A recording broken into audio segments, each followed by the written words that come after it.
So honored today that we have such an esteemed guest as a scientist, a professor, an animal behaviorist, but most passionately for me as an educator.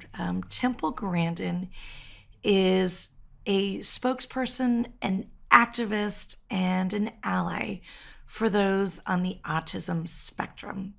And so, throughout this wonderful interview, we're going to learn some personal anecdotes about Temple, but she's also going to share her life in the field of the things that she's been able to do that have truly changed the world. She's about getting things done. So Temple, let's start there. You like to get things done. You don't want to pontificate. You want to get things done. And where does that ability to make change come from? Well, I'm an extreme visual thinker, and I think that might have something to do with it because everything I think about is a picture. So let's just think of something simple like driving to the airport. I always leave an extra hour because I'm visualizing, well, maybe there'll be a traffic jam out on the freeway or something like that. And now I'm seeing this truck that spilled all these boxes all over the freeway. That was an hour tie up. You see, those things are not abstract. And there's different kinds of thinking. I'm what's called an object visualizer.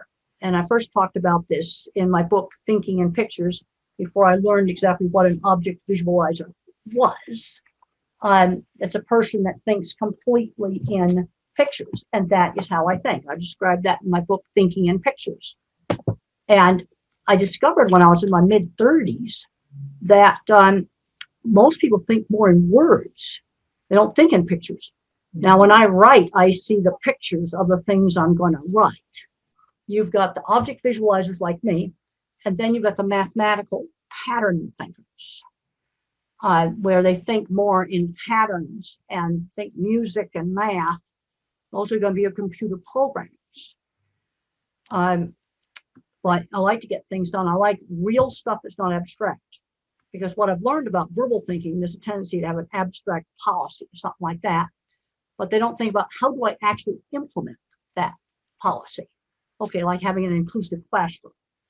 Well, I'm going to see that as specifics. Here's a situation where it worked. Here's a situation where it did not work. What are the common denominators of the situations that really work? First of all, you've got to have a teacher and a principal that are behind it. I've learned that with my cattle handling work. You've got to have the management of the ranch, the feed yard, the meat plant, whatever it is, has to be behind having and support having good, animal handling practices. Temple, I appreciate how your practical experience is a part of how you process and you learn and ultimately practice. But I'd love for you to talk about those early years. I understand that until you were about 3 or 4 years old, you were nonverbal. So can you tell our audience about those early years before you were speaking?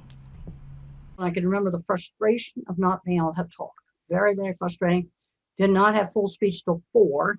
And when the grown-ups talked really fast, I just wanted to gibberish. But I got into very good speech therapy by age 2.5. The other thing that was done with me when I was started to show art ability, because I'm a visual thinker around 2nd and 3rd grade. My mother always encouraged it. Take the thing the kid's good at, build on it. Another kid, it might be math. Another kid, it might be writing. Those are the kids that love history. See, kids that are on the autism spectrum are often really good at one thing and really bad at something else. That's the way it kind of works. And mother built on my strengths. But I would just draw the same horse head over and over again. And she'd say, well, why don't you draw the stable or draw the saddle or draw the entire horse? You want to broaden it. The other big thing that gets mixed up is the difference between an interest, that'd be dogs or horses or cars, for example, and a skill like drawing, mechanical ability, mathematical ability, music ability. They're two different things, an ability and a skill and an interest. For people on the autism spectrum, vehicles are a very common interest. Trains, cars, airplanes. So if the child is interested in that, let's read about them. Let's do math with airplanes and take that interest and broaden it. Now, I'm also very much an associative thinker. And just last week, I went to a great STEM program in Salt Lake City that the state's actually paying for. And I watched an autistic 12-year-old come in there, and he totally got into it, 3D printing. And it took an hour and a half to print out a little tiny plastic airplane. And he was completely fixated on this, but he also acted a lot less autistic because other people there also had a shared interest in how the 3D printer worked. See, I like seeing that kid get involved in it. Now, that's a specific example of an activity that helped the autistic kid develop, because he's got to do the 3D printer with other people there in the Maker Lab. Temple, what's so well documented is your mother's advocacy. She was an advocate for you in schools before there was even advocates in schools. And what she fought for was mentorship and teacher accountability and therapists. So can you talk about how important it was for your mother to be your advocate? I was the kind of kid that in the 50s, they used to just put away in the institution. But then you have a lot of kids that are autistic where there's no speech delay. That used to be called Asperger's syndrome. Geeks and nerds would be the same thing. They have the characteristics of autism, but there's no speech delay. And a lot of granddads have come up to me and told me that they're finding out they're autistic when the kids get diagnosed. Now, here's another person that's autistic, Elon Musk. Right here, I'm holding Ashley Vance's book about Elon Musk. And I've got some yellow Post-it notes that have been in there since the book was published, where I marked the pages where I thought Elon Musk was autistic. Now I can say it because it came out on Saturday Night Live and told everybody. You know, I love that you, when you do presentations, you often talk about Elon Musk and Mozart and Einstein and people that you believe are on the autism spectrum and this continuum. So let's talk about that. You're in great company. This is the problem with autism. When I was a young child at 3, I looked really severe. Now, one thing that was in my favor, I did not have epilepsy. And the first doctor I went to was a neurologist. He tested me for epilepsy. And if you have a child who's not talking, obviously you have to make sure they're not deaf. You've got to rule that out. And then once that's ruled out, she recommended a speech therapy school that where 2 teachers just did it in their house. And they had, about 6 kids in a class, and there was a lot of emphasis on learning how to wait and take turns. Well, this is one thing that's good about the 3D printer I was watching. This is kind of a delicate little device that moves. It's controlled by the laptop, but it's a mechanical device. It's quite delicate, and it requires patience. It takes an hour and 20 minutes to make one little plastic airplane. It's maybe this, maybe 4 inches long. But the kid totally got involved in that. I had a wonderful 3rd grade teacher. Then I had my science teacher in high school. And for the first 3 years I was in high school, I didn't do any studying. In fact, I got kicked out of a regular high school for throwing a book at a girl that teased me in 9th grade.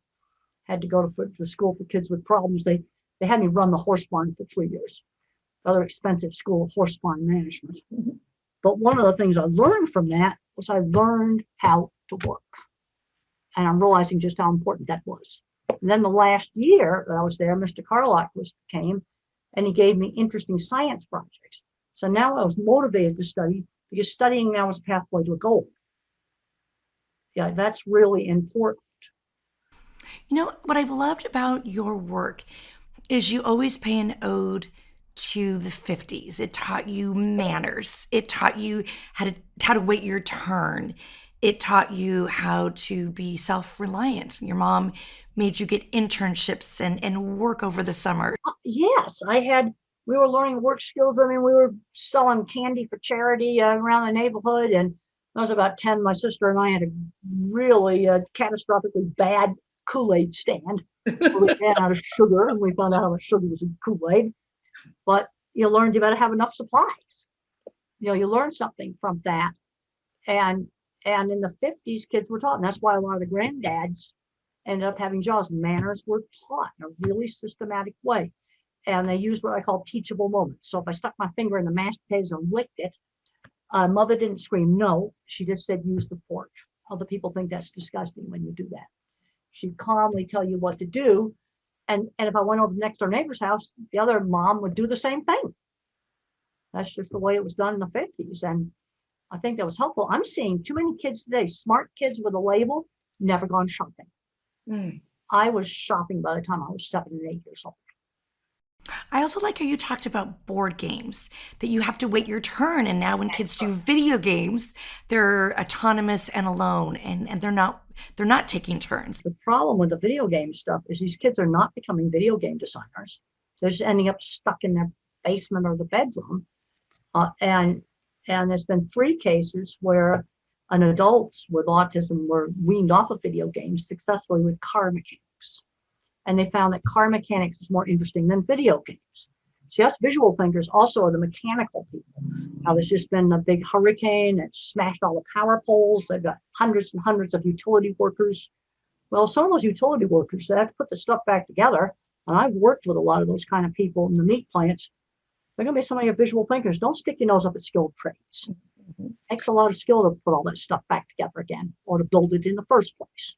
Temple, I'd like you to speak about your middle school years. Middle school is a tough time for anyone, but sadly you were bullied. And I think that bullying is what led to you throwing the book and eventually getting expelled. So can you tell our audience about those really tough middle school years?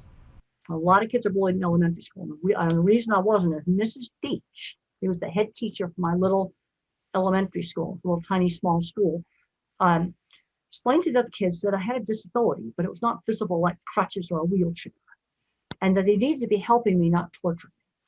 I've now learned that's called peer-mediated intervention. And I've got a paper online that's titled How Horses Help the Teenager with Autism Make Friends and Learn How to Work. You can look that up online. And I actually reviewed some of the research on peer-mediated intervention. And that helped me. High school was just the worst. And then when I went to the special school, I was still bullied.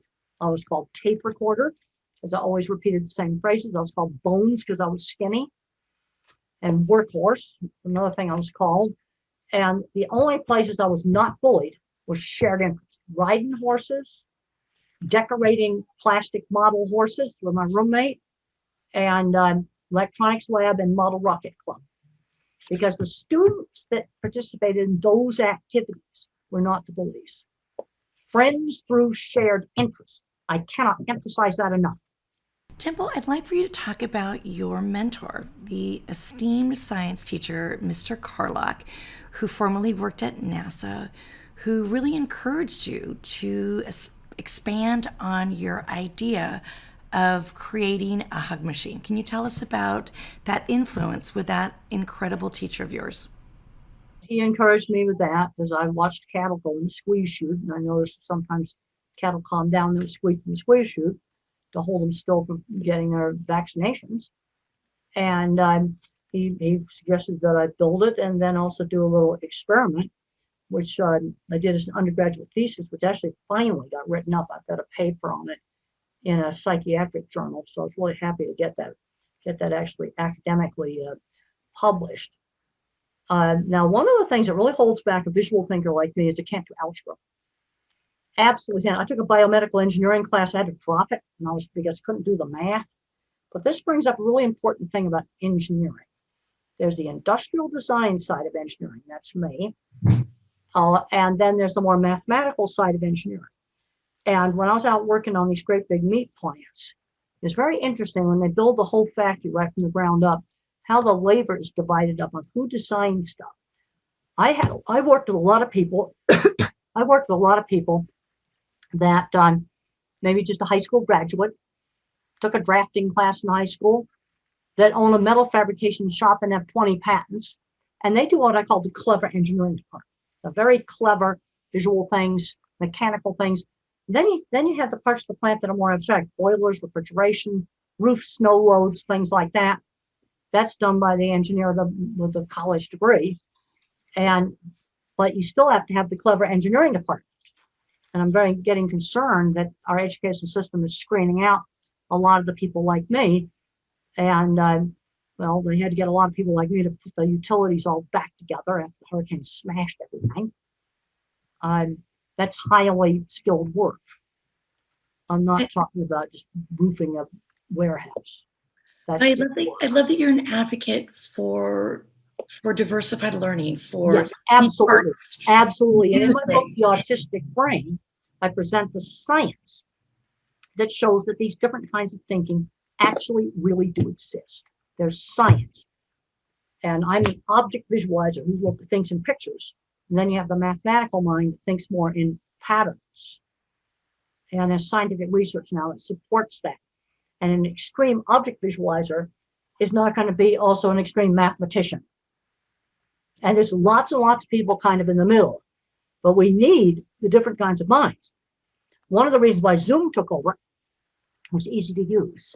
That's the interface. The more mathematical mind has to program it. Temple, what I find fascinating is how you have identified that you are a visual learner. And you often refer to your brain as your individual Google. As you're searching for data, you search for these photos and these images, these visual images in your brain. So, can you tell our audience about what it means to be a visual learner? I'm what's called a bottom-up thinker, where a highly verbal thinker will have an abstract policy, but no idea how to implement it. But to make a bottom-up thinker good at thinking, I have to have lots of experiences. You got to get out and experience lots of stuff to fill the database. That's why I read a whole lot of stuff. I've traveled a great deal. And when I got to be about 40, that's when I thought, boy, I can really think really good now because I filled the database. And I've had parents tell me that when they got their kid off the couch and got them out doing a job, they said, well, he just blossomed because you see, you're filling the database. Well, you were a million mile flyer. You've written nearly 10 books. I think you have 9 books, 60 articles published in academic journals. So you've definitely seen the world. I've been in all of Western Europe. I've been to a good parts of South America, Canada. I've been in a lot of different countries, China, Asia, Japan, Philippines.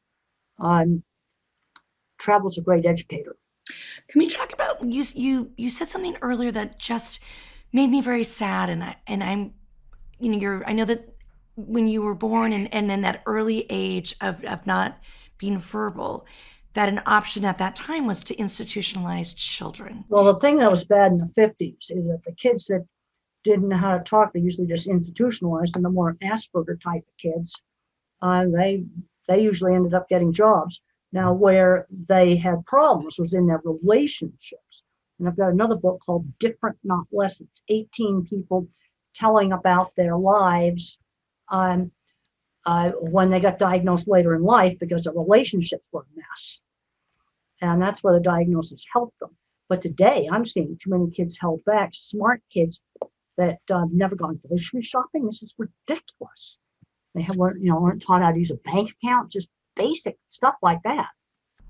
Can we talk about relationships then? I know that sometimes on the autism spectrum, that social interaction could be difficult or a struggle. And was it like that for you?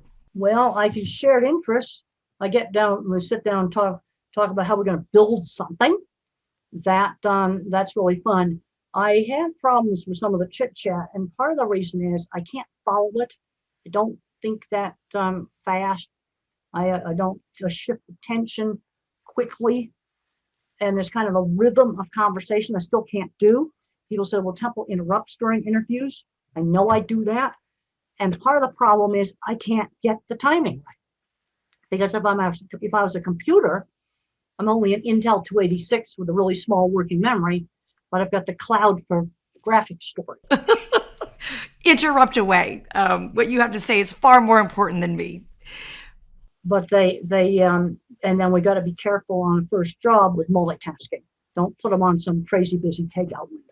Temple, as a teacher, I really appreciate how candid and honest you've been about your own personal overload. When you have that sensory overload, it often can make you feel that you're shutting down. And so a lot of young people who are on the autism spectrum also have that same sensory overload. So can you tell the audience, specifically teachers, maybe some signs that we can look out for?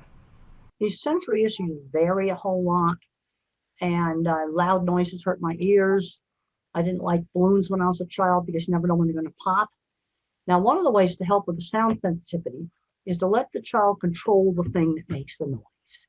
Like there was some kids that would in high school be really good building things in shop, but they couldn't stand the sound of some of the tools. Well, the thing is to do is let them go down to the shop and turn the electric grill on and off and nobody's there. Or the buzzer on the scoreboard, they hate that. We'll go down when nobody's there in the gym and they turn the buzzer on and off, or the hair dryer on and off. Whatever the thing is where they control it. But there's some people that need sensory breaks. Another big problem I had was anxiety, and that was horrible through my 20s. I've been on medication for 40 years, and I described that in detail in my book, Thinking in Pictures. I have a whole chapter on it.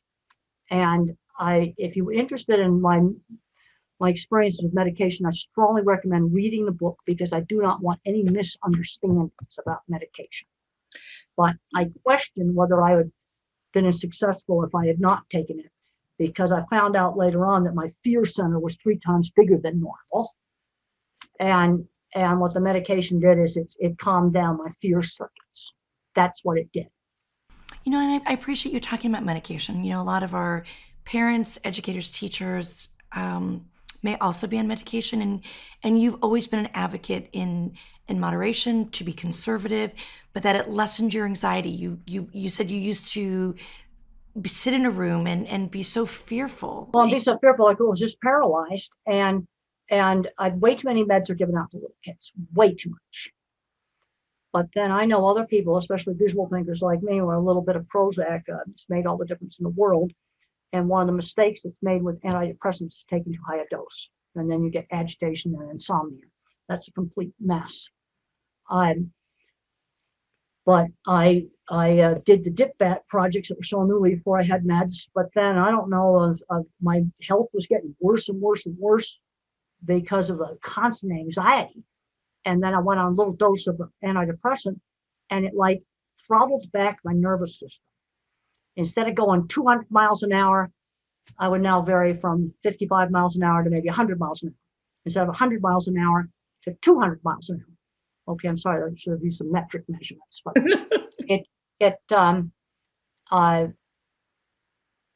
it like throttled down my extreme fear and startle response. In fact, in the book, I said it's like adjusting the idle screw on an old-fashioned carburetor. There's not many people in the world that can say that Claire Danes played them. What an Emmy! The film that is about your life, Dimple Grandin, was nominated for 15 Emmys, won 7, and was a window into people's homes and lives and conversations. And what was it like for you to suddenly be in people's homes, at their dinner tables, and implementing educational reform in schools? Well, I figure it's a responsibility. That's the way I look at it. Claire Danes kind of became me. The movie shows visual thinking completely accurately. Also showed all the projects I did really accurately. And I'm a person who likes to get things done. And people ask me, what can we do to help to fix the schools? One thing they need to be doing is put all the hands-on classes back in. Cooking, sewing, woodworking, art, theater, music. I mean, I was exposed to a little flute when I was a child. I could never figure out how to play it. But you give that to some other kid, and they're going to take off with it and do really great. Get the mechanical classes back into high school, shop and welding. I've worked with 2 people that definitely would be labeled autistic today. They were saved by a single welding class in high school. And one of them owns a very large metal fabrication company, and he sells his stuff all over the world. And that was one welding class that got him started in his career. Now, for somebody else, that would not be the thing. You see, what I'm proposing is they get exposed to enough different things, figure out what they love, but also figure out, well, no, I don't like doing this. I actually hated cooking class. Speaking of being exposed, your mother had the insight to give you 2 choices. You could go for a week or a summer to visit your aunt in Arizona who owned a ranch. And let's talk about that. That's how I ended up in the cattle industry. Hadn't gone to my aunt's ranch, I probably wouldn't be in the cattle industry. See, another thing that was an advantage in the cattle industry, you can do engineering without an engineering degree. I always just called myself a livestock consultant, but I done lots of engineering, lots of steel and concrete work, um, and some mechanical stuff. Um, and in the meat industry, there were people just working in maintenance, and they were designing whole entire plants, and their title might be draftsman, but they were doing a lot more than just doing the drafting. I can tell you that. That'd be a single CAD course at a community college, and this guy was designing entire factories. I worked with him. But you came up with this great cliche. You said nature is cruel, but we don't have to be. So, Well, that's right. I mean, when the hyenas like rip your guts out, eat on you while you're still alive, that is not very nice. Yeah, we don't have to be doing that kind of stuff. so We've you, got to give the animals that we use food a decent life. I was just actually on a very big animal welfare Zoom conference for the last day and a half with Tyson, and there's an animal welfare guideline called the 5 domains, where you things like nutrition and health and behavior. But one of the things that's in that is the animal needs to have some positive emotions and have a life worth living. And I worked on developing scoring systems for meat plants, very simple ways of scoring them, to measure things like use of electric prods, animals falling down. It's real simple metrics that prevent abuse from happening.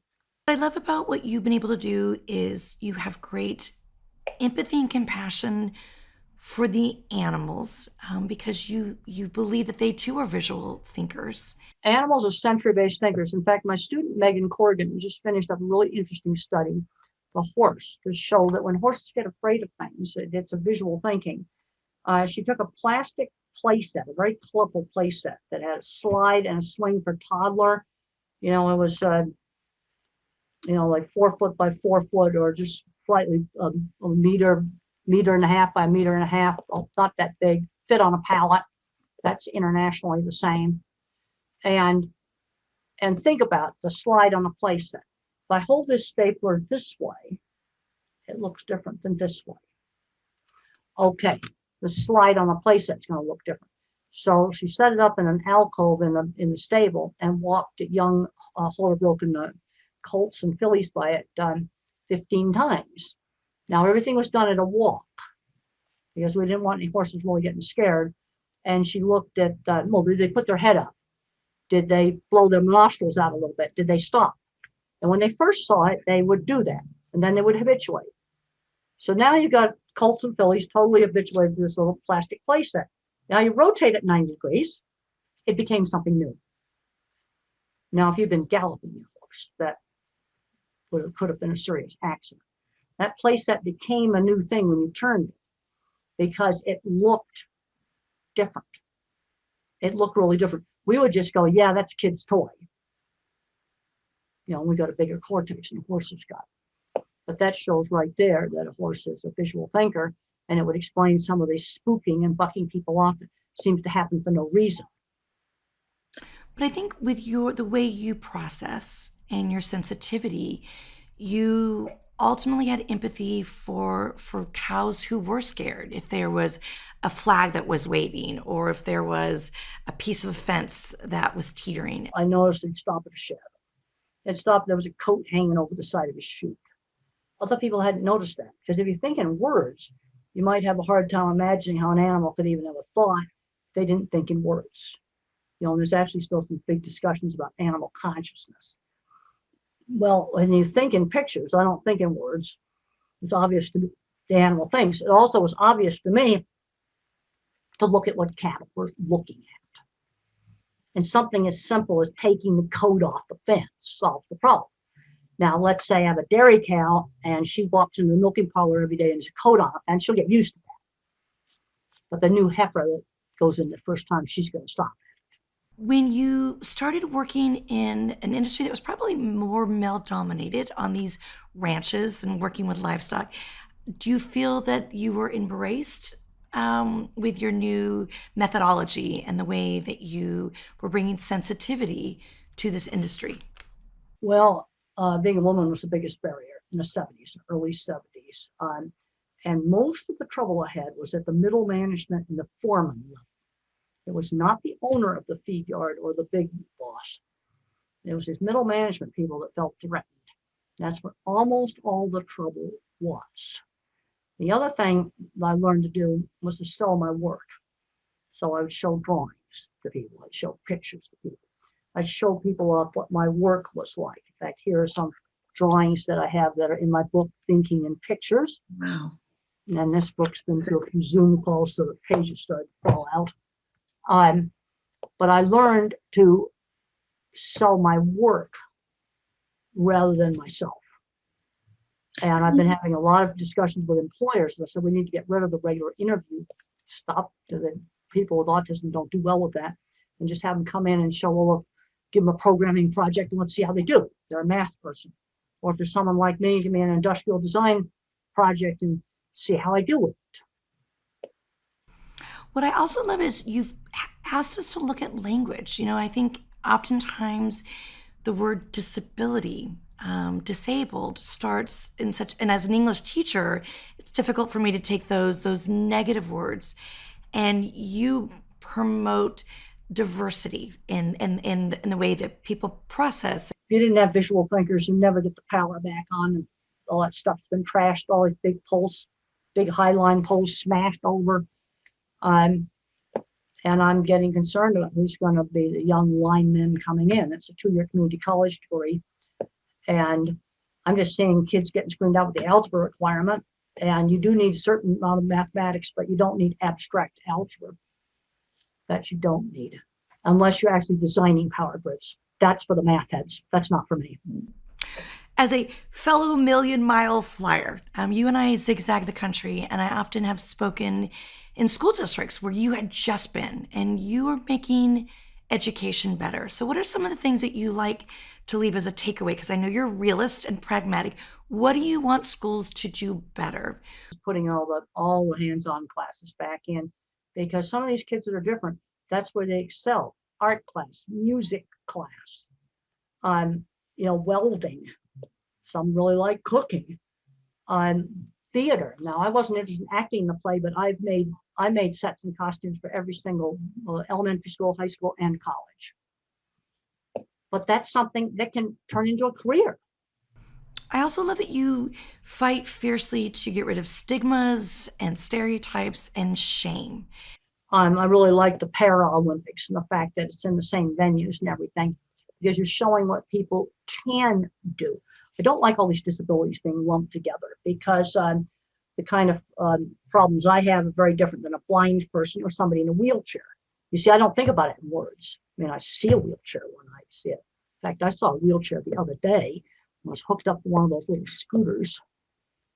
I'm going really fast.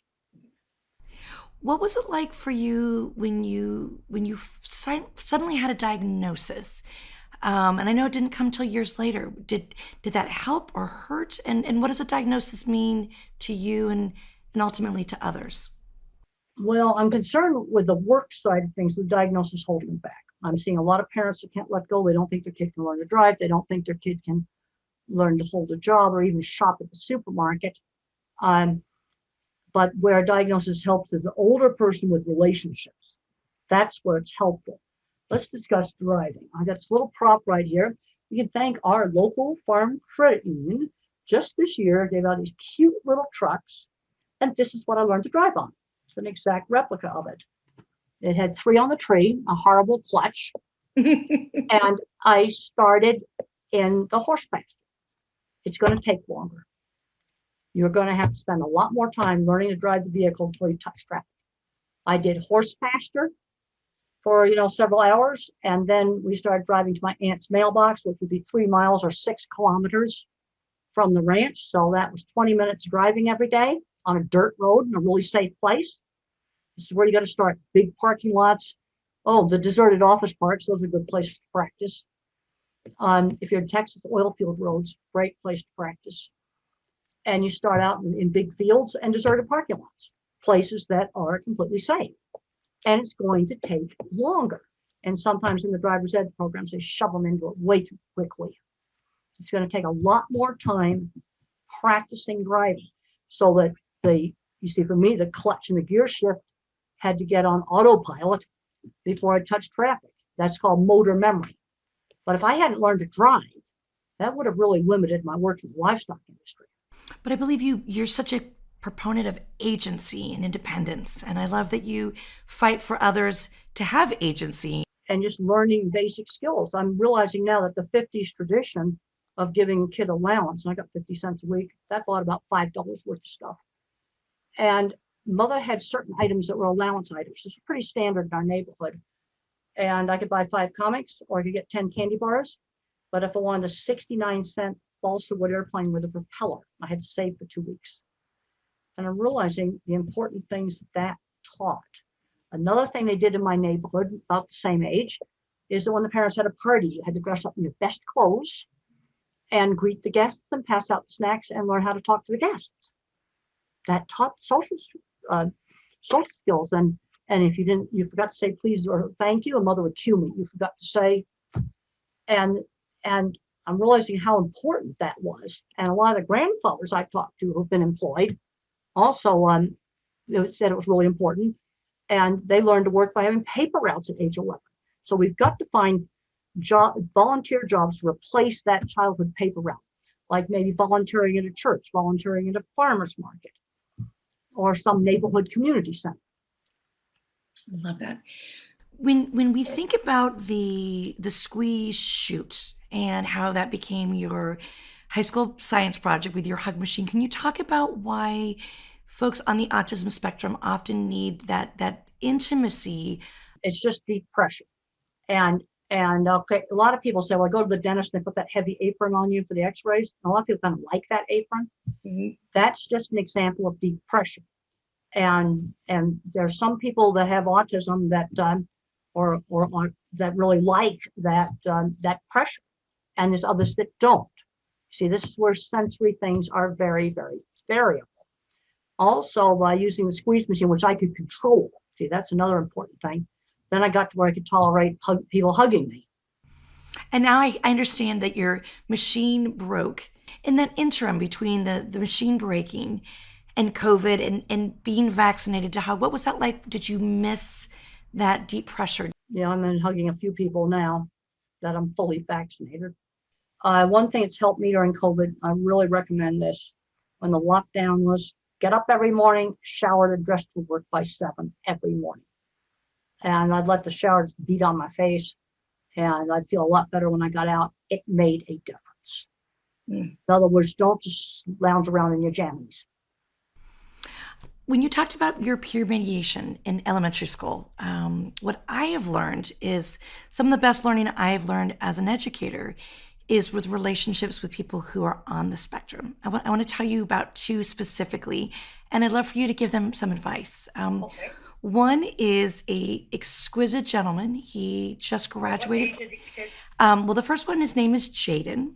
He is a freedom writer, author, ambassador, and he just graduated from high school. Okay. And Jaden was taken from his class and put often in a resource. And it led to teasing and bullying. And he didn't understand what his diagnosis was. He called it ASS, like ass, burgers, like the burgers you eat at McDonald's. Well, so he called Asperger's ass burgers, which I thought was delightful. Okay. And now that he's on the other side of school, what I love that he's become is an advocate for not making kids feel different and be different.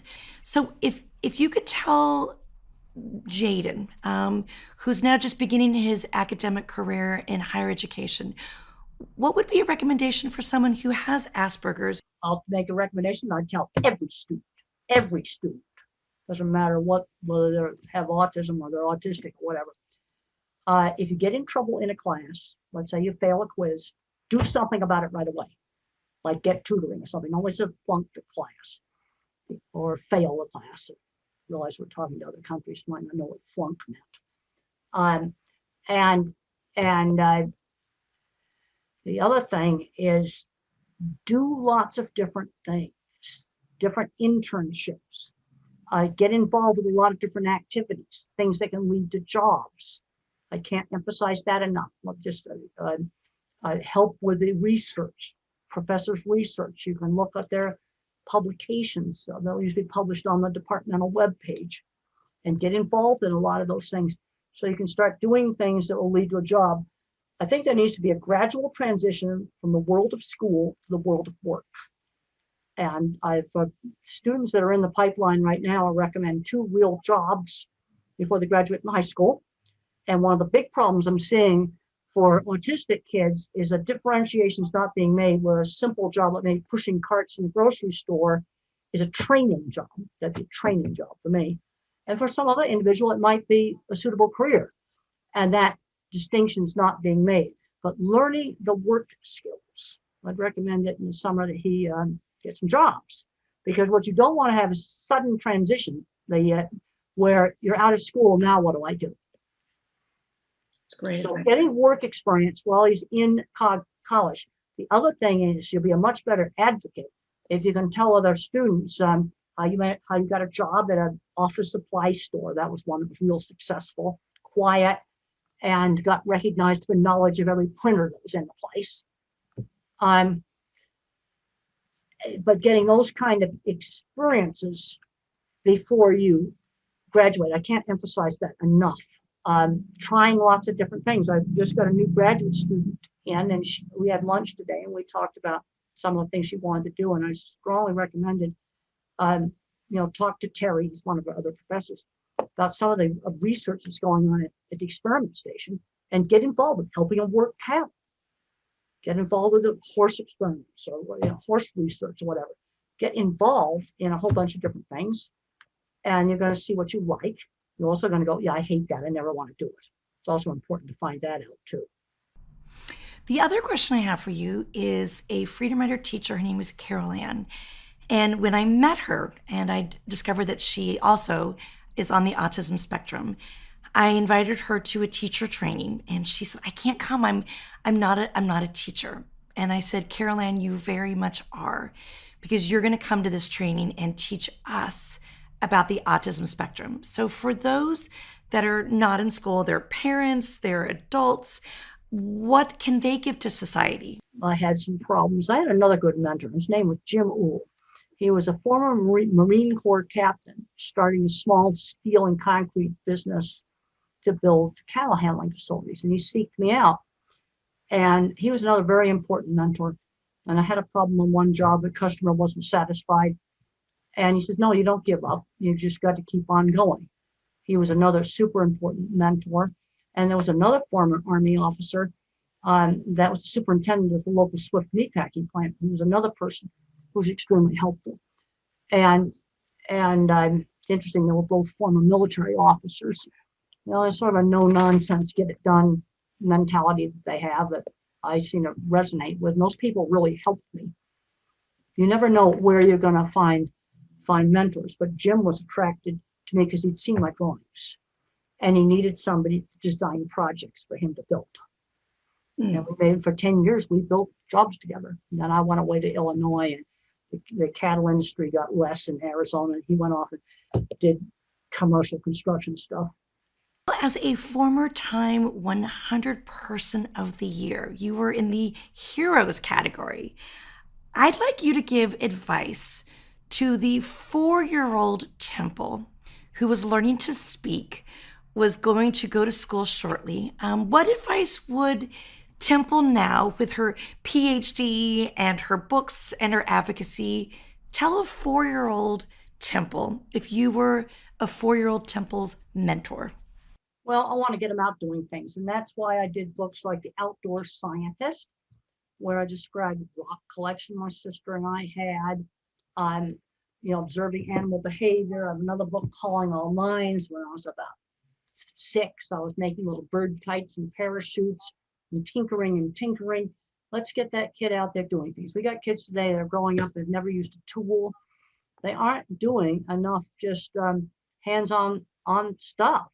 And I went to Maker Faire about 5 years ago, and the big hit there was large cardboard boxes that things like washing machines and refrigerators came in, and the kids were making stuff out of them. Yeah, what are those boxes? You can get them for free. I've also talked to a lot of low-income folks, so I'm always looking for things that they can do that don't cost a lot of money, where they can get kids just making stuff. Find a retired mechanic and teach them how to fix lawnmowers. I wouldn't do that with a 4-year-old, but Uh, how can a kid find out he likes mechanics if they're never exposed to mechanical things? You see, this whole thing of exposure to careers is really, really important. I looked up Michelangelo, and I think he was autistic. And two things helped him. He was exposed to the art. Every church was commissioning all this art, and he'd be walking around looking at that. He also grew up in a family that were stone cutters, so he got introduced to the tools at an early age. What advice would Temple Grandin now give to the 14-year-old girl that you threw the book at? Because clearly she was insecure and bullying you, but what advice would you give her now? I don't know. The people that bullied me have never reconnected with me. Now, a lot of other people from elementary school, high school that I was friends with, I have reconnected with some of those, but the people that were the big bullies, they've never come up to me and made any attempt to reconnect. And if they did, what would you say to them? I don't know. I'd be interested in one girl who bullied me, I found out became a counselor. But I found that out from somebody else. And the other ones, I don't know where they're at. Sadly, Temple, as someone on the autism spectrum, you were bullied in school and often sent away. And what makes me really disheartened is that teachers, administrators, and even principals did not intervene or advocate on your behalf. Luckily, your mother did. So for parents out there, what could they learn from these lessons when a parent is an advocate? Like my mother has a book, and she's really mad at that school for not handling things better. Now, fortunately, at the time, mother was working as a journalist, looking at special schools. So she'd been to a whole bunch of special schools as a journalism project, doing a TV show for NPR. And she picked out 3 schools she let me choose. Mother always believed in giving some choices. And the school I went to had a farm. They did lots of hands-on things. They had horses to ride, and that was really helpful. But there was bullying going on there, especially in the cafeteria. And when I walked across the parking lot, they'd be yelling "tape recorder," and I didn't know at the time why they were calling me that. And they were calling me tape recorder because I've always kept using the same phrases. Temple, you mentioned that a lot of people on the autism spectrum often fixate, and you talk about taking that fixation and broadening horizons and doing something good both professionally, personally, and academically. So can you elaborate about the importance of using fixation for good? Okay, let's say I've already discussed the difference between an interest or a fixation. That might be cars or something like that. From a skill, which might be mechanics, visual thinking, mathematics. And those skills need to be developed, and you can often use the thing that the child's interested in as the vehicle for teaching something like reading. I didn't read until I was 8 years old. The first thing was to start with a book worth reading. And mother taught me with phonics. Another kid might be sight words. Some kids are sight words, some are phonics. Use the method that works. What you want to do is take that fixation and broaden it. So let's say for me, it was just doing a single horse head over and over again. Well, mother said, well, let's draw the stable. Let's talk about a place you might ride a horse to. You see how I'm making an associative link back to the horse, but I'm broadening it. And you want to broaden it so it's less fixated. Temple, I appreciate how you pay homage to your mother. She found the perfect mentors for you, the perfect therapist for you. She sent you to the ranch to embolden you in your life's work. And so tell us a little bit more about the advocacy that your mother played in your development. She also realized that I needed to keep on moving and develop. See, one problem I'm seeing with a lot of parents is they can't let go. When I suggested their kid buy something in a store, one mom said she couldn't let go. And I was just talking about go in the store and buy some printer paper. And she broke down and said, well, I can't let go. He's 16 years old, in good grades in school, and she's crying over printer paper. She knew she was always stretching me to do new things, not throwing me in the deep end of the pool, but she was instrumental in getting Ann out at the ranch to teach me driving. She decided that that was something I needed to get done by the end of the summer. That was Mother's idea to do that. I was very lucky that the mailbox was 3 miles or 6 kilometers away, because that was just the perfect practice. It took exactly 20 minutes to go up and back to that mailbox. If that mailbox had been a quarter of a mile away, half a kilometer, I wouldn't have gotten as much driving practice. We had to pick the mail up anyway. But that, she had a very good sense of how to stretch me and get me out exposed to new things. Because as a bottom-up thinker, in order to have a lot of knowledge, I got to see a lot of stuff to put information into my database that's in my brain. Mm. I have to read things, I have to see things, I have to do things to do that. Well, I think for our audience, we live in a world where there's a lot of bottom-up thinkers. There's a lot of people who are on the spectrum and this continuum. So for my last question is for our audience, whether they are a student, a parent, an educator, or just a citizen of the world, what is your advice for us to be inclusive and accepting of anyone who thinks differently than ourselves? First of all, you have to be aware that different thinking exists. When I was in my 20s, I thought everybody thought pictures the way I did. I didn't know that verbal thinking even existed. So the first step is realizing that different kinds of thinking exist. And I've said the same thing to like corporate managers. And some people are very, very highly verbal, very top down in their thinking. People like me, concepts are learned by specific example. And then I put the pictures into categories. Also, the mathematicians tend to be more bottom up thinkers. And these skills can complement each other. They can be complementary skills. Okay, right now I'm working on a book on visual thinking with my super verbal, super good co-author, Betsy Lerner. And the way Betsy rearranges my stuff, it's absolutely wonderful. But she couldn't get stuff, make up some of the stuff I do, or find some of the stuff I do. When it comes to finding things online, I'm an extremely good surfer. And when I teach students how to surf online, I said, you got to remember, let's say we're looking at some cattle stuff. There's 6 different words for cattle. You might have to do 6 different searches. You've got cow, bull, steer, heifer, calf, and calves. You might want to don't blob it all together. Do a separate search for each one. Let's say you want to look at grazing behavior. Might be cows and grazing behavior, steers and grazing behavior, cattle and grazing behavior. 3 different searches. And you'll get some papers that overlap, but you'll also get some different new ones. Temple, as a fellow educator, I love encouraging our audience to do a homework assignment at the end of our podcast. So my homework assignment today is simple. I want them to learn about you and more about the autism spectrum.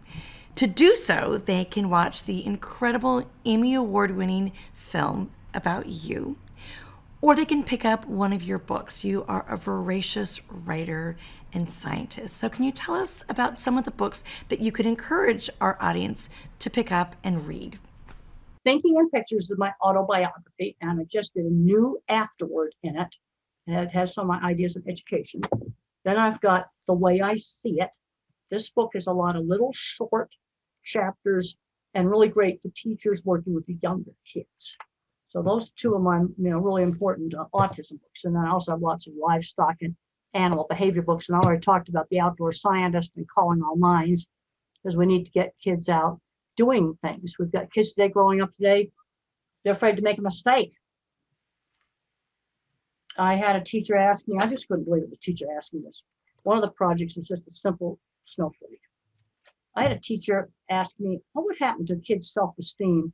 They cut it wrong and the snowflake fell apart. I said, you get another piece of paper and you just try again. And then if that doesn't work, you can look it up on YouTube. I'm sure you'll find directions there. You learn from your mistakes. But I think we have some teachers now growing up in such a verbal world that they're worried about a kid's self-esteem over a paper snowflake that fell apart. And this was within the last year I was asked this. This is recent. This is now I got asked that.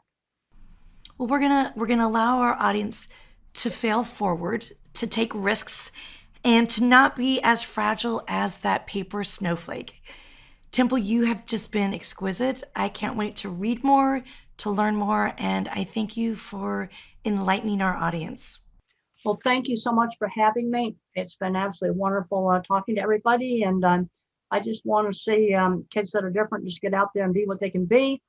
And we need all the different kinds of minds, and they have complementary skills.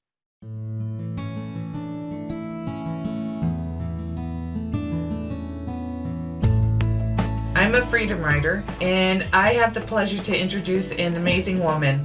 I met her when I was in high school. Without her, I don't think I would have accomplished the things I have. Here's Miss G. Okay, first of all, you are so beautiful. I just want to reach through the screen and give all of you a hug. You're beautiful. I'm so honored to be in your country right now. And hopefully through this time together, we can answer questions and have more of a dialogue. I know that you watched the movie yesterday. I hope you're not disappointed that I am not the actress Hilary Swank. I'm just an ordinary person. But with ordinary people, you can do extraordinary things. You can change and take risks and dare to dream. And that's exactly what Sue Ellen, my student who just introduced me, did. She didn't tell you, but this is her. I'm gonna put the book really close. This is her when she was in high school. Do you see that? So I've known Sue Ellen since she was a teenager. Now she is a grown woman. A lot of my students, including Sue Ellen, had a very difficult childhood. And what I've learned sometimes is tough times make really tough people. And Sue Ellen was that person. As a young teenager, she was homeless. Her father had left the family. Her brother died of a very rare disease. And when you're broken and you're sad, it's hard to get out of bed in the morning. It's hard to want to go to school. And so a lot of the Freedom Writers had stories very similar to that. And what I realized as their teacher is I had to know who they were, where they came from, and what their story was. And that's one of the things your teacher said about you is that you're strong, and the strides that each and every one of you are making makes him so proud that he couldn't wait for me to meet you, to know you, and to celebrate you. Our story has shown that every single one of you has something to say, and it's important for people to listen.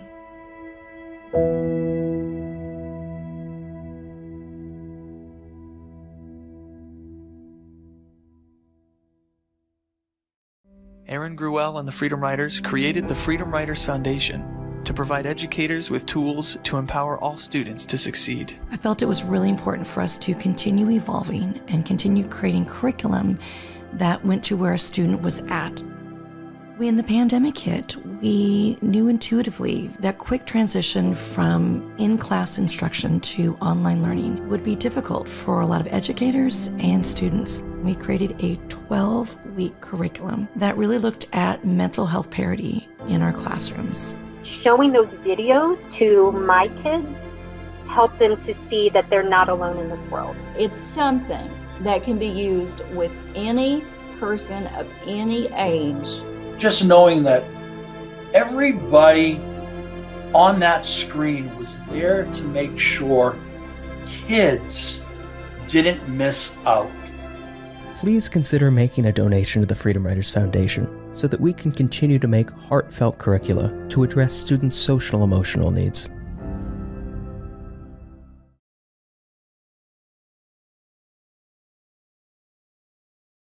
When I look at Anna Quinlan's background, which is a bookshelf, the nerdy English teacher in me, my spirit is soaring because I believe that most of those books on that shelf of hers have been written by her.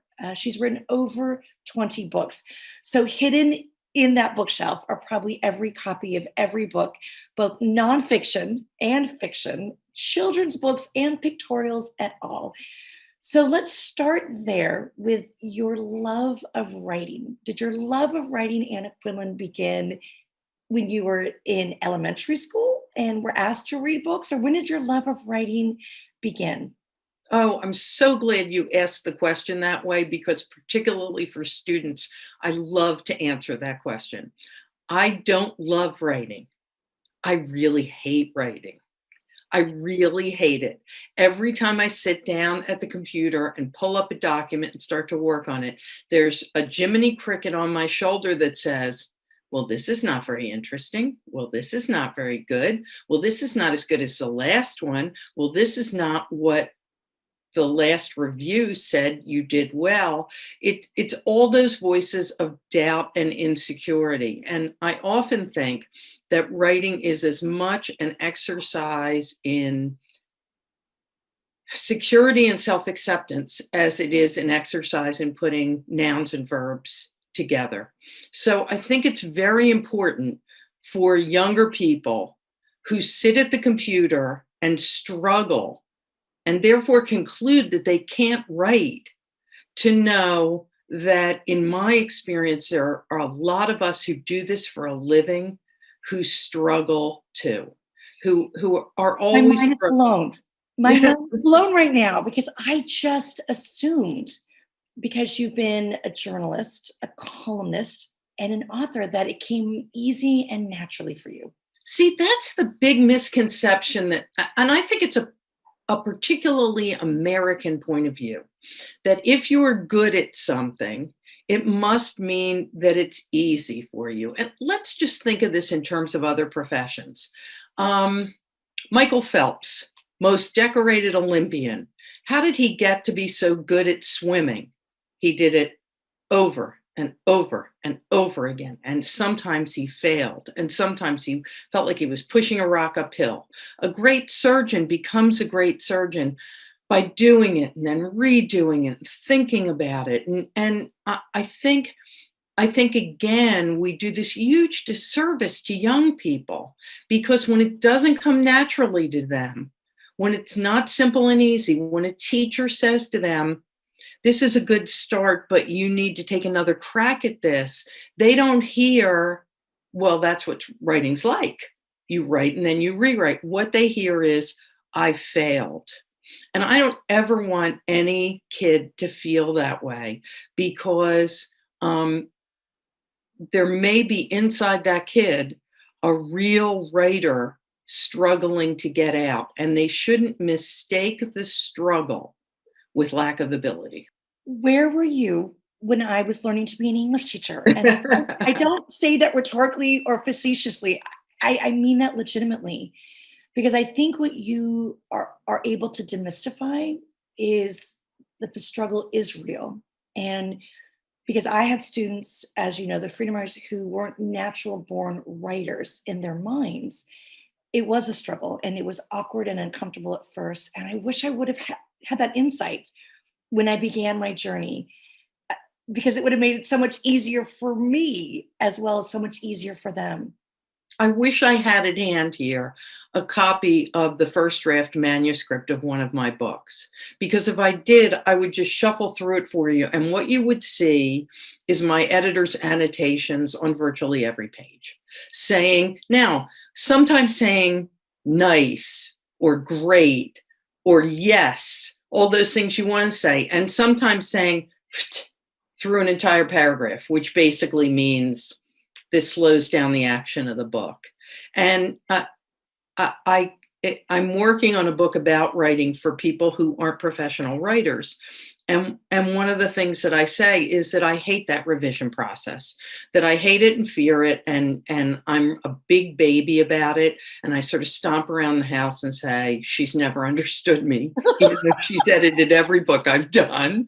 And then I do it because it makes the work better. And because when it's all said and done, and I look at the finished product, it's usually very hard for me to tell what was there originally and what I fixed because Kate Medina told me to fix it. I feel that with every book project that the Freedom Writers have worked on, that I feel, first and foremost, I have an imposter complex.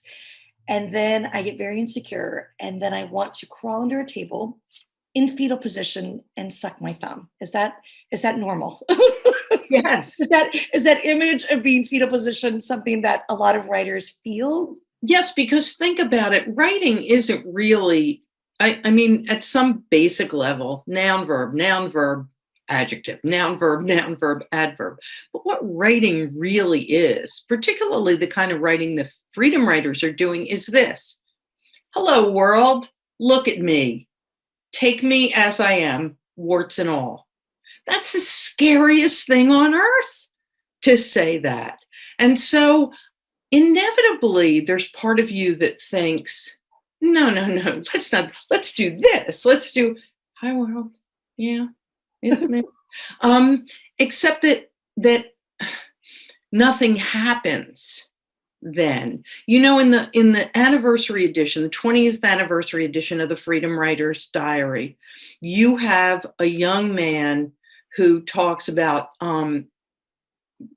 publicly telling a very painful story about his past. And he talks about how he doesn't like to tell that story. But the reason he does it is because he looks out into an audience and he sees the face of another kid who is clearly thinking, I'm not alone.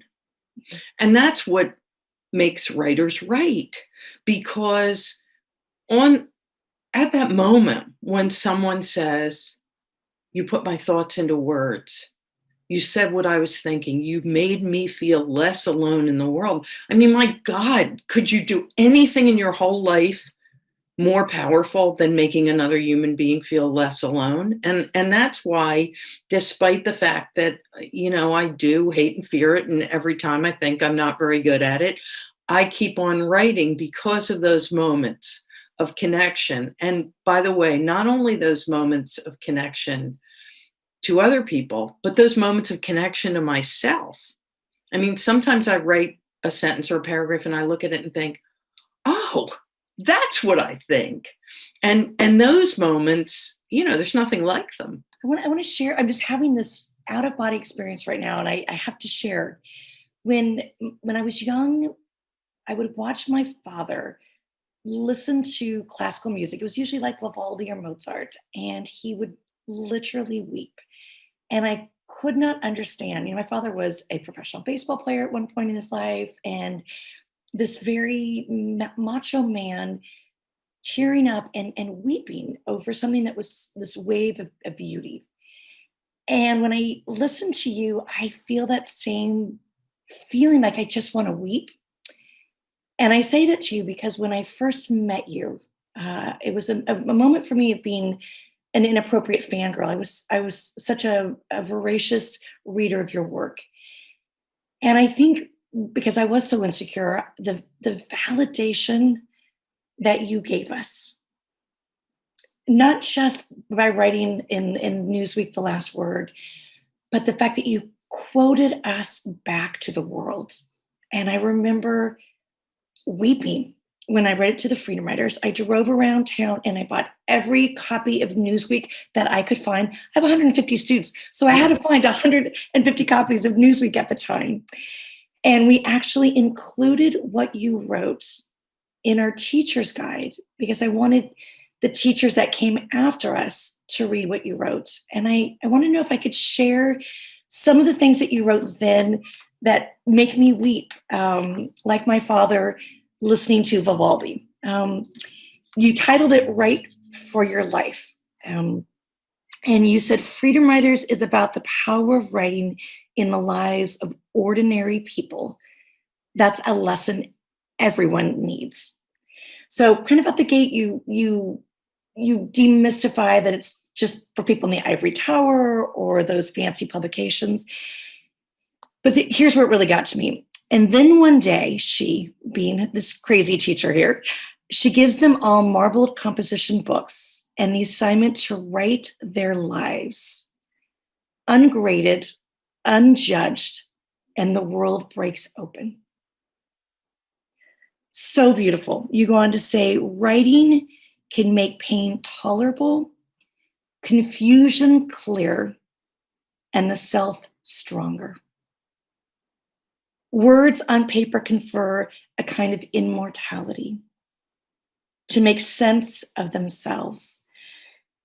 Anna, to have someone of your caliber, a Pulitzer Prize winning author, say those things about my students, about this process and this journey. I feel like my father wanting to weep because your words to me are Vivaldi. They're so beautiful and poetic. And I get it now. I didn't get it when I was a kid, but I get it now when something just moves your spirit. And your words, even if it's not easy, are so poetic and so profound and yet so full of empathy. So where does that poetry come from? Oh, well, first of all, thanks, Erin. I don't really know. Unlike your students who really thought of themselves, who had learned to think poorly of themselves, who had learned to think that they were unteachable, as someone told you, who were told that they were stupid, that they had no future. I was lucky enough to be raised in a household in which there was an expectation that I was going to be and do something. To go back to your question, I had a certain facility with words from the time I was quite young. But the important thing from your point of view to know about that is that facility with words was rewarded over and over again by teachers. And one of the things I always say is, I am a writer because of teachers. Teachers are, except for my parents, teachers were the most important people in my life. My 8th grade nun, Mother Mary Ephraim, who was really smart and really tough, looked over her glasses one day at me as she was handing me back a paper and said, "You are a writer." Now, who was I to argue with Mother Mary Ephraim? And one of the things that I think is so important is to emphasize that, because there's not enough discursive writing going on in schools. There's too much writing to the test. There's too much, the French Revolution had 3 main causes, describe them. Well, that's not really writing, that's kind of stenography. And what you want is for students to do, pour their heart out writing and to be validated. It, maybe not validated as writers, but validated as feelers. And I was validated from a very, very young age. And I think that helped me embrace a kind of facility with words that stayed with me. And the other thing is, my elder son and I talk all the time about books that we both love, and we have quite different tastes. And one of the things that we've talked about is that I think there are cool writers and there are warm writers. And cool writers are often very talented and hyper intellectual, and warm writers are different. And I'm a warm writer.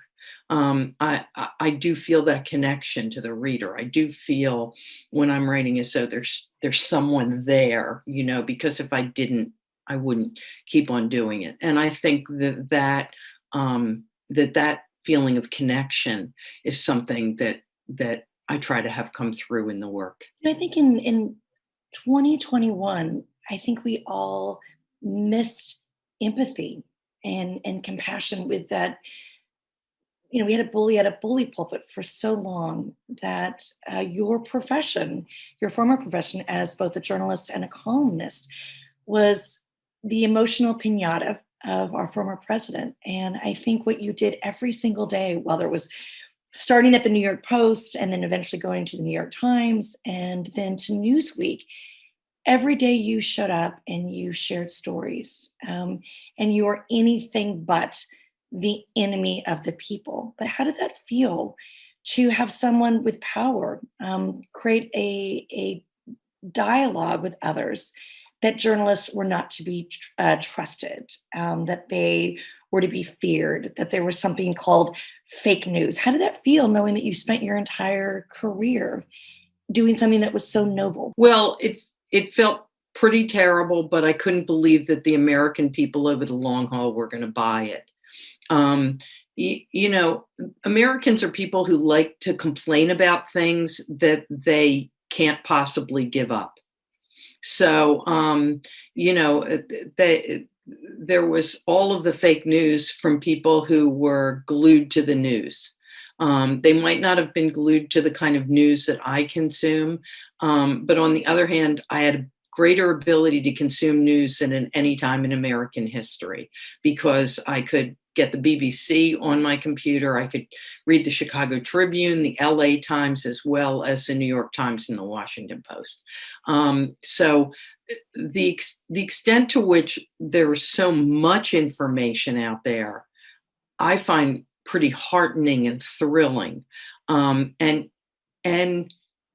I almost feel as though since January, the idea of fake news has begun to dissipate, that it was kind of a manifestation of the cult, and the cult leader has lost power and gone to Palm Beach, and suddenly we're trafficking in facts and data again. So I want to go back to you being a high school student, and I love that you chose the Sister College of Columbia, Barnard. Did you know as a high school student that you were going to be a writer professionally? When you went off to college, was that what you pursued initially because your nuns and teachers said you were a great writer, or did you have an epiphany in that beautiful ivory tower? Underneath my high school yearbook, it says that my goal is to write the great American novel. It's so arrogant that it makes my eyes cross. And in fact, my college essay, which they resurfaced at some point because I was chair of the board at Barnard, where I graduated, says something similar in very rounded handwriting that I don't really have anymore. Yeah, so that's really what I wanted. I didn't really have any ambitions to go into the newspaper business. I really wanted to be a novelist. I was an English major, but with a concentration in creative writing at Barnard, which has produced more great female writers than almost any place on earth. I mean, Jhumpa Lahiri graduated from Barnard, Edwidge Dantigot, Catherine Boo, Natalie Angier, Erica Jong. The list just goes on and on and on. I went there in part because I felt that I wasn't taken as seriously in high school as my male counterparts because I was female. And Barnard was then and remains a place that takes being a woman very seriously. But while I was there, I realized that I couldn't quite figure out how I could be a novelist and make a living. And I really wanted to make a living. And I decided, I'd been the editor of my high school newspaper. I decided to try to get a newspaper job. And first I was a copy girl at my local daily in New Jersey. And then I went to the Post as a summer intern and stayed there after college. And then I went to the Times. You know what? I've watched some of your previous interviews, and I love how you said that your first beat in East Brunswick was probably one of the most difficult jobs, but you learned the most because you were kind of thrown into all these experiences. You were supposed to have the ear of the young folk, but it was the early 70s. And so everything that was happening culturally at that time was that youth movement. So what was it like to be on the beach as a college student, you know, covering these incredible movements, whether it was the Vietnam War or voter rights or civil rights? I didn't realize at the time how lucky I was.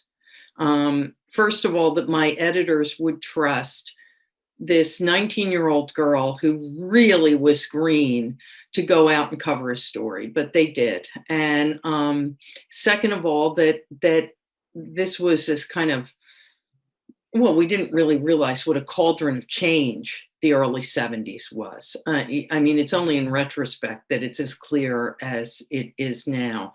So the anti-war movement, the women's movement, I just got to do an incredible array of stories when I was too young to really appreciate how important they were, and too young to do a really first-class job.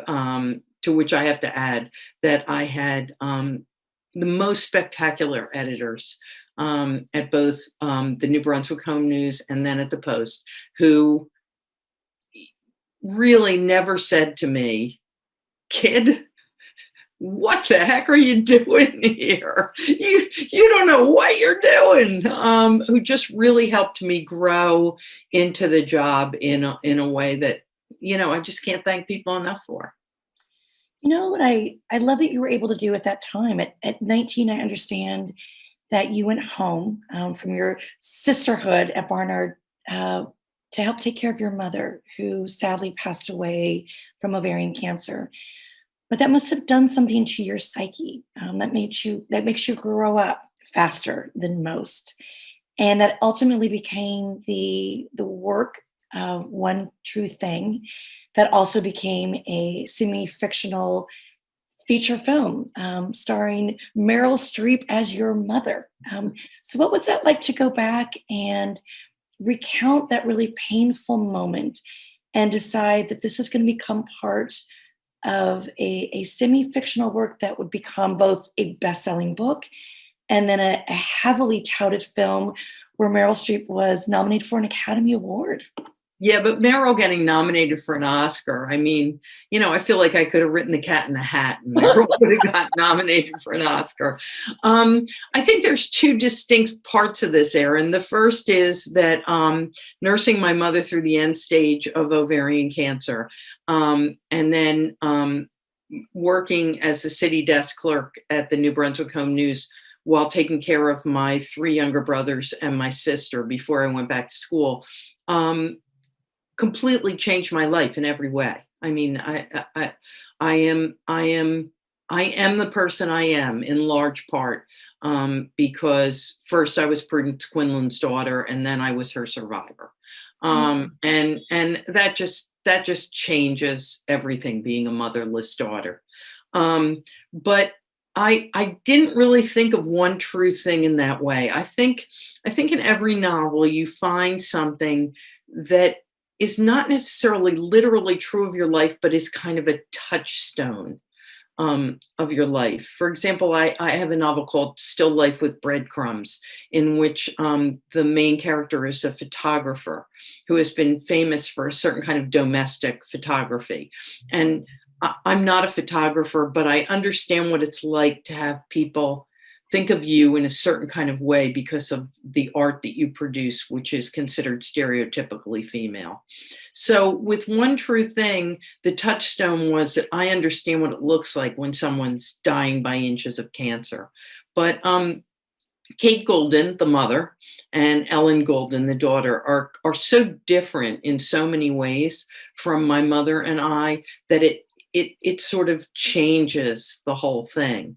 I think the exciting and miraculous moment was I created, I want to say a 2-dimensional picture, but that's not really true because one hopes in the reader's mind that it's all become very 3-dimensional, but certainly on the page, there it is, and then to have them bring it to life, to walk into a house that was decorated just as I described and have Meryl embody Kate in a way that was just as I imagined her. That's kind of, it's incredibly exciting when that happens, particularly when it's done by really good people with really clear intentions. And that was my good luck. Do you think Renee Zellweger, who played the daughter, had elements of you as that young woman? I think to the extent that she was kind of hard and ambitious at the beginning and eventually came to understand the value of the kind of life her mother had lived and the kind of person her mother was, I certainly think that she embodied some of the qualities that I had when I was much younger, before, frankly, I grew up. When you look at your breadth of work and over 20 books, from nonfiction to fiction to children's art to actually pictorials, it's fun to kind of guess when you are the reader how much of Anna Quinlan is in all these stories. If they are fictionalized, how much is real? If they're nonfiction, how much of that is you telling your truth? I was so excited with your story, Good Dogs Stay, because I have a Labrador whose name is Bo, and your Labrador's name was Bo. And I'd love to have a little taste of what it was like to write a book about your beloved dog. You know, I wrote a column first for Newsweek, and writing the dog column is kind of the cliche of columnizing. If you're going to do it, you've really got to do a good job because so many people have tried to do it before. And my editor sort of circled around to me and said, look, you know, I really think this cries out to be a book. And I thought, oh no, not the dog book. But, you know, it's one of those things where people connect so viscerally to you that when you do it, you're glad that you did it. And that's how I feel about it. I mean, we, you know, let's see, since Bo, there was B, who is on the back cover of Good Dog Stay. And now B is no longer with us. And now there's Gus. And Gus's younger number is named Ella. And Ella might be my last Labrador because she's 3. And by the time she's an old dog, which is really hard to imagine because she's a young Labrador, which is nothing like an old dog, I'll be 80.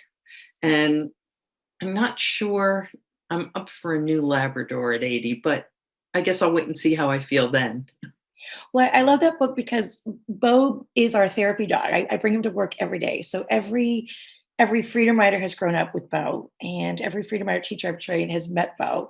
And I was very self-conscious when our interview started because Bo's at my feet and he's very naughty. So traditionally in our interviews, he'll pant, he'll fart, he will bark, a combination of all three. So just forewarning you that Bo is nearby and you might hear some noises. That will have zero effect on me. I figured if anyone would understand you would understand with our mutual love affair with our dogs named Bo. You know, what I loved about Black and Blue, this was nothing about your personal life. Another best-selling book that became an award-winning film on television. And how do you create characters where they're so different from you? You have this beautiful, loving husband that you met in college and these 3 great kids. And then you write this story about extreme domestic violence and escape and that horrific story playing out also through the eyes of a young child. So how did you think of something like that is not your personal touchstone? Well, first of all, critics and reviewers have believed that every single protagonist in each of my novels is me. Even though they're very different from each other, there's always that way that they find the connection. And there always is a connection because writing fiction is a little like making sausage. Everything I am, everyone I know, everything I've seen gets ground up and comes out in the last analysis. So in Black and Blue, what I did not seek to write a novel about domestic violence. I didn't know anything about domestic violence. I've never researched domestic violence. I was thinking about the fact that women become clothed in the people that they love and care for. So if you ask a woman about herself, she identifies as somebody's mother, somebody's wife, somebody's friend, somebody's daughter. And if a woman lost all of that, what would it take for her to recreate herself? If she'd lost all of those beloved layers. And the more I thought about it, the more I thought that none of the women I know in real life would intentionally give up any of that. They wouldn't wake up one day, you know, there's this great tradition of the picaresque novel. You wake up one day, you pack a small bag and you hit the road, you know. women don't do that. It took too long to like find the right coffee mug and you know, hang those shades in the bedroom and everything. They cling to their nest. So eventually I realized that if I wanted to explore that question of identity, of stripped down identity, it would have to be a woman who had to leave her life.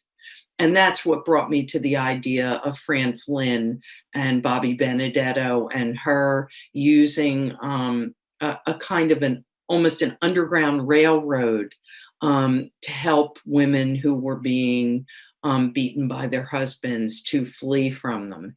And one of the most heartbreaking questions I ever got about that book were when women at book signings would sidle up to me and say, "Can you tell me more about the Underground Railroad?" And I would realize that what they thought was that it was a real thing and that I could tell them how to be in touch with it so that they could get out of the situation that they were in. For all I know, such a thing does exist. I have no knowledge of that. I completely invented the one in the book. You know, I think what you probably experienced as the Freedomers have, whenever we've done book signings after a presentation, it's always the last two or three people who have that connection. And it's heart-wrenching. It's also very heroic, but they linger because in that moment, it's not just about a signature in a book, it's I too have a story. So having done over 20 books, I can imagine those last folks in line for every one of your books, there's that storyteller. And what do you usually tell that storyteller? Do you encourage them to pick up a pen?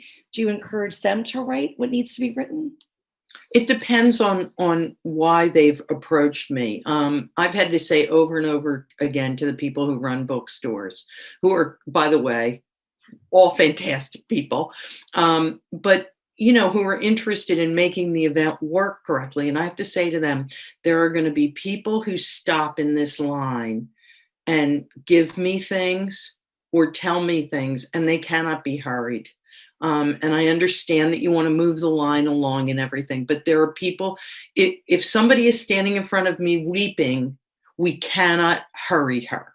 And sometimes they just want to respond. They want, you know, they've read the book, they've had a profound reaction to it, and they want to communicate that profound reaction to the person who wrote the book. And sometimes they do have a story that they want to tell me. When I was still a columnist, sometimes they had a column that they wanted me to write, and they would give me, you know, some pages or a letter or something like that. But mostly I just listen, because mostly they just want me to be present. You know, it's incredibly humbling. I can't remember where I was at an event, and a man and a woman came to the table, and the man said, "We just drove 3 hours to be here because this is the thing on her bucket list." And I just thought, how can I be the thing on the bucket list? But if I am going to be the thing on the bucket list, boy, I'd better be the best thing on the bucket list that anybody could imagine sitting behind an author's table. And I love your humility about that, because I think when I met you, unbeknownst to you, you were on my bucket list. And I remember meeting you at a screening in New York for our film. And with me was my student, Maria, who is the basis of Ava in the film. And we sat a couple rows in front of you, and I sobbed for the entire 2 hours, not because of the film, but the fact that Anna Quinlan was in the theater. It was overwhelming to me, because as a student of writing and a teacher of writing, it doesn't get any better for someone like me to be in your presence. And then meeting you, you always hope that people are normal and gracious, and you were all of those things and more. Oh, isn't the opposite just the worst? I mean, you know, when you do a bookstore signing, they will say to you all the time, very tentatively, "Will you personalize?" And I say, "Yeah." And they say, "And can someone take a picture?" And I go, "Yeah." And I think, what kind of person writes a book and puts it out there, which is like, I write this and I go, okay, I'm giving you this piece of myself, and then says, well, you can have a piece of myself, but I won't let you take my picture. I don't get that. I mean, I feel like the relationship between writers and readers is very important to both of them. And the writer particularly ought to bring her A game to that. So I'm sure you've traveled all over the world with your books. And so I want to have a question about what are your favorite independent bookstores? I think it's so important for us to support independent bookstores. Oh, there's so many good ones. There's a bookstore that does fantastic events and that I've had great experiences with, called Rainy Day Books in Kansas City, Missouri. That's definitely a great one. At a time when everybody was saying, oh, an independent bookstore can't survive, being killed by the chains. Oh, never mind Amazon. Ann Patchett, the wonderful novelist, opened Parnassus in Nashville, and Parnassus has done fantastically. Even during the pandemic, I checked in with Ann and said, so how are things? And they were, they have such loyal patrons that they were sending people books, mailing people books. So there's that one. There's a place called Book Passage in Corte Madera, California. One of my favorites. Oh, yeah, really good, right? I mean, and I know I'm leaving some out. Elliott Bay and Tattered Cover, and there's one, Wichita Watermark Books. In Tulsa, there's a really good one in Tulsa that has a really interesting business plan, which is it's basically set up as a nonprofit. Everybody kept saying, well, you can't make money with an independent bookstore. And these people said to themselves, well, okay, then we'll set up an independent bookstore that isn't designed on that business model. So I just think they're fantastic. And one of the great things is those are the people where you come in and say, I loved Ann Patchett's last book. What should I read next? And they say, oh, the new Cynthia Sweeney's really good, or you might like this, and that kind of hand selling of books, there's nothing like it. absolutely. There's a phenomenal bookstore in Austin, Texas, that loves to embrace the keep Austin weird mantra. But Book People in Austin is just, it's Yeah. There's great, I'm telling you, there's great ones all over the country, and patrons really embrace them. You always hear the adage about nurture versus nature, but having 3 kids who all of them dabble or make their livelihood in writing and publishing, how does it feel that they have followed in your footsteps? I know they do many creative things. I mean, your daughter acted and was a comedian, but also proudly states that she's a writer, and your sons as well. So how does it feel that all 3 of your kids have embraced that? Oh, I think it was it Matthew Rich, Frank Rich's son? I think I just saw an interview with that totally captured why I think my kids are comfortable with writing.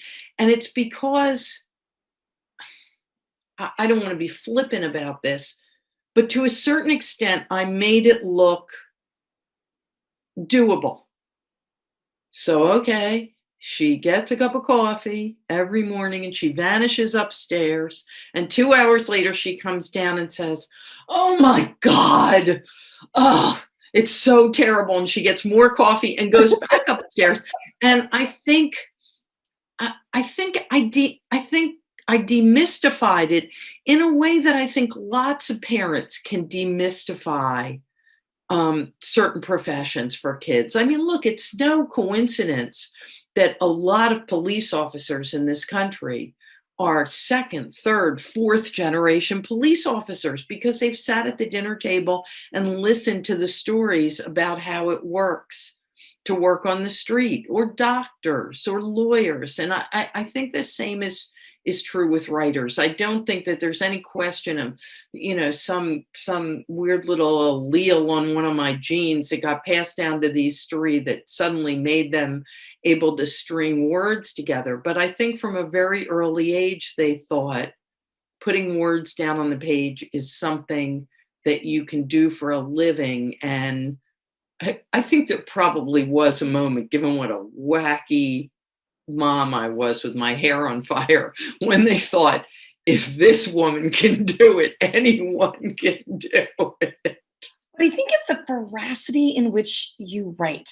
You know, you were always a columnist while you were also writing novels. And I think, you know, some years you had multiple releases. I think one of your most prolific years, I think it was like 1998, you had a nonfiction, a fiction, and a children's book all come out in a singular while you were also a columnist. So how is that possible? Were you just inspired? Did you have a muse? Or how is it possible that you can balance so many different storylines all at once? Well, sometimes the books are stacked up like planes in a holding pattern. So you've done one year, but they're holding it for another year, or you know, it's not often that you're working on the same one at the same time. And 1998 is a good year to note, because I stopped writing the column for the Times in 1995. I mean, for 5 years there, I had 3 young children. I was writing 2 columns a week, and I was trying to finish One True Thing, the novel. And at a certain point, I just thought, this, to paraphrase Yeats, the center will not hold. Something needs to give. It's obviously not going to be the children. And that's why I gave up the Times column. So from 95 to 2000, when I started the Newsweek column, which was only every other week as opposed to 2 a week, I had this 5-year interregnum during which I had more time to just do nothing but write, and after I picked them up at school, yell at my kids and make them dinner. Take me to 1992, when you are the third woman to win the Pulitzer Prize. And I want to read how they acclaimed you. They said it was for her compelling columns on a wide range of personal and political topics. So you're at the New York Times. It's 1992. Did you know that they threw your hat in the ring? Had they thrown your hat in the ring in other years? And what is that like to get the most coveted award for a writer? I had a kind of a tip-off, because the head of the Pulitzer board at that point was a man named Michael Gartner, who was also the president of NBC News. And it just so happened, I worked almost entirely at home because of the kids, but it just so happened that I was in my office at the Times that day, and the Today Show called up and asked me if the next morning I would go on in the first hour. And I'd been on the Today Show a number of times, but I'd never been on in the first hour, which is a much newsier hour. And given the fact that at noon, the Pulitzers were going to be announced, the fact that they wanted me on the next morning and that Michael Gartner might be in the know sort of made me go, and look, I mean, it's my telegram is right up there that says that I won. I mean, my colleague Russell Baker used to say, you always know what the first line of your obituary will say. And it's just thrilling. But, you know, some people parlay the Pulitzer into a better job. I already had the best job in journalism, so that wasn't the issue. Here's what I still think of as the best thing about Pulitzer. So at 3:00, telephone rings. This is how long ago this was. This is Western Union calling from Miss Anna Quinlan. This woman says, the president of Columbia University is pleased to inform you that you have won the, oh my goodness, this is wonderful. I said, thank you very much. Could you finish reading? So she finishes, and then she says, we'll send you a copy of the telegram. And I get off the phone and I call my father's house, and his wife answers the phone. And I said, can I talk to my dad? And she said, he's out driving around in the truck because every 20 minutes news radio says that you won the Pulitzer. And that was the high point of winning the Pulitzer for me, that my dad was driving around in the truck listening to that. Oh, And next morning when I went on the Today Show, he went with me. Yeah. And that, you know, I mean, for my father to be able to swan around saying that for the rest of his life, that was infinitely more important to me. family means the world to you. And I love that when my forever family, my Freedom Writer teacher family, wanted to choose a forward written by the most significant writer, that you were unanimously chosen. And I remember being so nervous reaching out to you to ask if you would do us the honor of writing the forward. And because you have a sister who is in our chosen profession, Right. you graced us with that opportunity. I want to read the paragraph that always makes me cry, because I kid you not, Anna, you just make me cry. As I said earlier, my Vivaldi. It's the last paragraph of the forward. And what you do throughout the forward is pay such homage to such a difficult profession. And in Teaching Hope, it was 150 teachers from every state in America and several provinces of Canada. But based on you had read every single word, you had validated them, you evoked them in your forward. But I want to read this, because I want our listeners who may not be familiar with your work to become familiar with your work. You said, and so I stick with my blanket statement. Earlier, you had talked about teachers having the most difficult job. It's the toughest job there is, and maybe the most satisfying too. There are lives lost in this book, and there are lives saved too. If salvation means a young man or woman begins to feel deserving of a place on the planet, quote, everyone knows I'm going to fail, says one boy, and then he doesn't. What could be more soul satisfying? These are the most influential professionals most of us will ever meet. The effects of their work will last forever.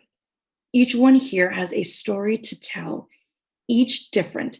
But if there is one sentiment, one sentence that appears over and over again, it is this simple declaration: I am a teacher. They say it with dedication and pride, and well they should. On behalf of all students, current, former, and those to come, let me echo with a sentiment of my own. Thank you for what you do. And so I weep every time I read that aloud, because you honor a profession that is so hard, where my brethren and your sister are overworked and underpaid, and to have that validation from someone who gets us and gets it and has a Pulitzer Prize behind it, was the greatest moment for me, opening up that book and reading that aloud. And I thank you for that. Well, I will go out on a limb and say that even though it doesn't get reflected enough in public or even in private, I would imagine that almost every person in America has a story like that, of a teacher who brought them along. There's a question I want to ask you that I was so thankful that in your Newsweek column that you covered it. I had reached out to you after one of our Freedom Writer teachers featured in this book lost her job because she had bought the Freedom Writers diary and passed it out in Meridian, Indiana. And you wrote a story about that in your column. And it really harkened to what is a banned book and what is censorship. So as a prolific writer, I want to pose that question to you. What is a banned book and what is censorship to you? I don't think there should be such a thing as a banned book. And I know that we're hypersensitive now about content that people find destabilizing. We have trigger warnings that we didn't have at the time that I was writing that column, for example. But I think that we underestimate what reading can do for people when we suggest that facing your worst fears in the pages of a book will, by definition, be unacceptable. I think over and over again, people have faced their worst fears in the pages of a book and found them neutered in a way that made them less fearful, less challenging. I also don't think, again and again, and during banned books week, young people are sold short.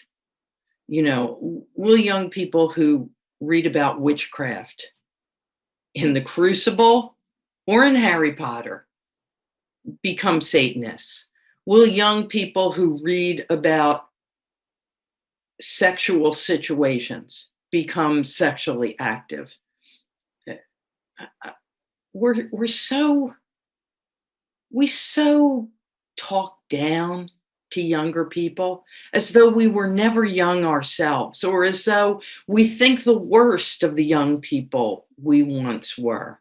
I think everybody should be able to read everything and decide for themselves whether it's good or bad, whether it has meaning for their life, or whether it has meaning that leads them in a different direction. I think untrammeled reading is the best thing we can do. The Freedom Writers are starting a new book project, and they've passed the baton to 50 young student authors. And it's going to be a cry for help, a letter written by the youth. And the Freedom Writers and the Freedom Writer teachers are going to help them with a solution. Hopefully they're on the other side of that scenario. So for those 50 young authors who have had trauma, who are writing their narrative and shining the spotlight on their truth, what would your advice for them be? They're eager and excited and also nervous. So what would you encourage them to do as this process begins? You know, the most sort of flippant response I always get when people ask about writing is put your butt in a chair. People spend a lot of time thinking about writing and talking about writing, and no, writing gets done by putting your butt in a chair and putting words on the page. But I would also tell them that they're going to have to make their peace with going deep. There's a Robert Frost quote, "No tears in the writer, no tears in the reader." Ooh. And it applies to a lot of things. So no honesty or empathy in the writer, no honest, empathetic response in the reader. If you want them not only to feel your truth, but to connect it to their own, you have to go deep. I would refer back, as I did at the beginning, to that young freedom writer who said, I don't necessarily want to tell this story or read it over and over again, but I do it to make that connection. And it's that connection that they're going to have to go for. They're going to, you sit with the copybook, or you sit with the laptop or the phone, and you think there's somebody right there and they're waiting for me to validate their life. Mm. You wrote it so beautifully in your book, how reading it changed my life. So for these young authors, if they have discovered you and they were to pick up a book to read, to become better writers, of all of your books, then there's so many, is there one or two that you would recommend for these young authors to read in your incredible bookshelf that can help them be better writers? Well, so much depends on what kind of people they are to begin with. As we all know, there are certain people who are intuitively drawn to novels, to stories, and there are others who like that idea of nonfiction that's grounded in the world. But the book that younger people seem to respond to very viscerally is the shortest book I've ever written. It's called A Short Guide to a Happy Life. That was based on your speech. Is that correct? It was based on a commencement speech I gave. And over again, high school students and college students have told me that they felt guided by it in a way that is really moving for me. So for students who love nonfiction, we'll recommend that. But for students who love fiction, what would you recommend? I think the book that I've written that shows the deepest understanding of younger people is a very difficult novel to read at some level. It's called Every Last One. And this, I would say, 4 of the central characters in it are teenagers. But it's a book that understands what it's like to be young and how